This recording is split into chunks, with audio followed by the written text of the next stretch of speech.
Hello guys, how are you all.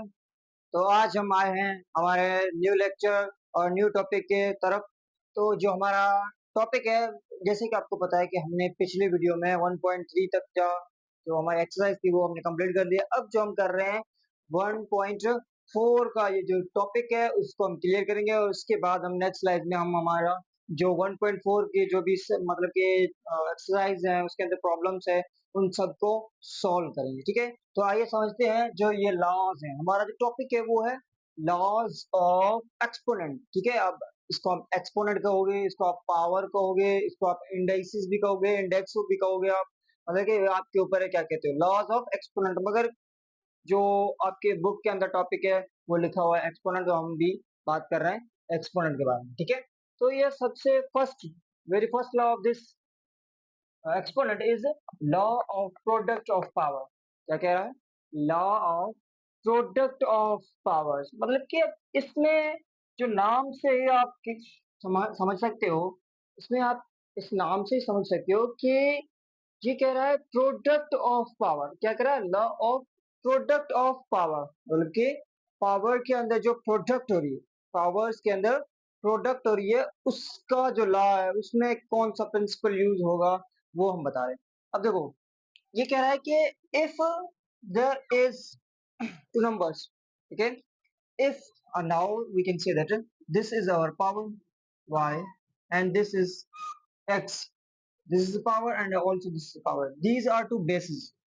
We can say that if there is 2 on the power x, then 2 is base, okay, and x is our exponent, we can say power, okay.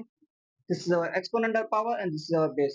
And they that this is a principle that if two numbers, or we can say that if bases are same, अगर आपके bases जो same हो, दो numbers के अगर bases same हो, then आपकी जो powers होंगे वो हमेशा क्या होंगे?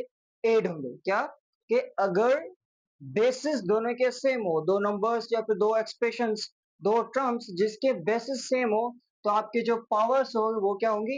add होंगी। कब? जब इन दोनों के बीच में मल्टीप्लिकेशन हो, इन दोनों के बीच में क्या हो? मल्टीप्लिकेशन की साइन हो, मल्टीप्लिकेशन की ऑपरेशन हो। ओके, सो नाउ अब देखिए, यहाँ पे हम लिख भी सकते हैं कि if the basis are same, if the basis are same then the power will be added. Okay, देखो अब एग्जांपल करते हैं। फॉर एग्जांपल यहाँ पे आपका एक 2 है और उसके ऊपर पावर है x, और इनटू कर रहे हैं हम 2, उसके पावर पावर और जो ऊपर पावर है वो हम कर रहे हैं y। Now we can say that if the bases are same, what we have learned that if bases are same then powers are added। Power क्या होंगे? इन दोनों के ऐड हो जाएंगे। ठीक है, x प्लस वाई कर दोगे आप। फॉर एग्जाम्पल यहाँ पे आप देखो, फॉर एग्जाम्पल यहाँ पे है आपका 2 और उसके ऊपर पावर है 3, इंटू 2 के ऊपर पावर है 4। अब आपको क्या करना है? अब ये जो आपके दोनों बेस, अब ये आपके एक्सप्रेशन अलग होंगे। ठीक है, ये आपका टर्म अलग है, ये आपका टर्म अलग है, ये इसकी बेस 2 है, इसका बेस 2 है। तो आप क्या कर रहे हो? बेस सेम है, then powers will be added 3 plus 4। आपका जो आंसर है वो आएगा 2 के ऊपर पावर 7। अब जब इसको आप खोलोगे तो ये आपका होगा जवाब। ओके, समझ में आ गई बात? तो ये होता है आपका law of product of power. Law of product of power मतलब कि प्रोडक्ट के अंदर पावर्स का क्या लॉ होगा? प्रोडक्ट के अंदर पावर्स का क्या लॉ होता है? बेस दोनों के सेम हो तो हम क्या करेंगे? बेस डिफरेंट हो, पावर सेम हो तब हम क्या करेंगे? ये सब बातें समझेंगे। सही है, अब हम आ रहे हैं हमारे नेक्स्ट लॉ के ऊपर। अब जो हमारा नेक्स्ट लॉ है वो कहता है कि law of power of power. Law of power मतलब कि पावर के ऊपर पावर हो रहा है। अब देखो यहाँ पे, ये देखो, ये है आपका बेस ए। ठीक है, ये फॉर एग्जाम्पल कोई भी नंबर है 2, सही है, कोई भी एक नंबर है 2, इसके ऊपर जो आपका पावर है वो है 3। ठीक है, और पावर के ऊपर दूसरा पावर है जो आपका फॉर एग्जाम्पल हम ले लेते हैं 5, या फिर कुछ भी ले सकते हो आप। सही है, अब रूल क्या कहता है? ये जो हमारा पावर है या फिर हमारा जो लॉ है, ये लॉ ये कहना चाहता है कि अगर आपका इस तरीके से एक्सप्रेशन आपको मिली हुई है तो आप क्या करोगे कि आपका जो बेस आप सेम रखोगे, अब जो पावर है इन दोनों पावर्स को मल्टीप्लाई करोगे। क्या करोगे? मल्टीप्लाई करोगे, अब 3 को 5 से मल्टीप्लाई करोगे, क्या जवाब आएगा आपका 15। तो ये होगा आपका एक्चुअल आंसर। तो ये आपका जो जवाब है या फिर एक्सप्रेशन है वो किसके इक्वल होगी, ए के power X into Y. X into Y मतलब कि 3 को आपने 5 से मल्टीप्लाई किया है, तो ये आपका जवाब आ गया 3 5 जा 15। 2 के ऊपर पावर कितना आपका 15। अब एक और एग्जांपल लेते हैं। फॉर एग्जांपल यहाँ पे आपका एक नंबर है 9, ठीक है, उसके ऊपर पावर है आपका स्क्वायर और उसके ऊपर पावर है आपका स्क्वायर। क्या पढ़ोगे आप, 9 square whole square, 9 square whole square मतलब कि इन दोनों के ऊपर स्क्वायर हो गया। तो आप अब क्या करोगे, आपको पता है कि ये 9 जो है वो बराबर होता है 3 के ऊपर स्क्वायर, सही है। 9 का मतलब कि अगर स्क्वायर की वैल्यू हम फाइंड करेंगे तो 3 का स्क्वायर किसके बराबर होता है, 9 के बराबर होता है। इस 9 को हम इस तरीके से भी लिख सकते हैं। अब इसके ऊपर एक ये आपका स्क्वायर आ गया। अब एक और रहता है 2, इसके ऊपर फिर से आप एक 2 ले रहे हो। अब आपको क्या करना है, सिंपली देखो यहाँ से हम कर लेते हैं। 3 के ऊपर ये एक 2 है, दूसरा 2 और तीसरा 2, मतलब कि एक 2 मल्टीप्लाई करोगे, बेस है, पावर है, पावर पावर ऑफ पावर मतलब कि पावर के ऊपर पावर है। तो आप क्या कर रहे हो, 3 बार 2 है तो 3 बार हम मल्टीप्लाई करोगे। हमें पता है 2 टू ज़ा 4, 4 टू ज़ा 8। तो आपका जो जवाब आएगा वो क्या जवाब आएगा, जवाब आएगा 3 के ऊपर पावर 8, सॉरी, हाँ 3 के ऊपर पावर क्या होगा 8। आपका जो जवाब होगा वो क्या जवाब होगा, 3 के ऊपर पावर होगा 8। बात समझ में आई। कंक्लूजन करते हैं, पावर ऑफ पावर, बात जो है वो लिखा हुआ है, आप देख के मतलब के समझ सकते हो कि पावर ऑफ पावर किसी की बेस के ऊपर आपका जो पावर है उसके ऊपर पावर, ठीक है। तो उससे आप क्या करोगे, मल्टीप्लाई।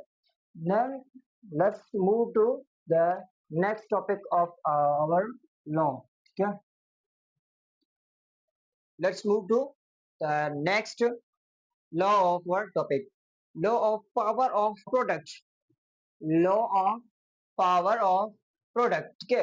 अब आपको क्या करना है कि पावर ऑफ प्रोडक्ट, बात को समझो क्या कहना चाहता है। पावर ऑफ प्रोडक्ट मतलब कि एक प्रोडक्ट है उसके ऊपर पावर है।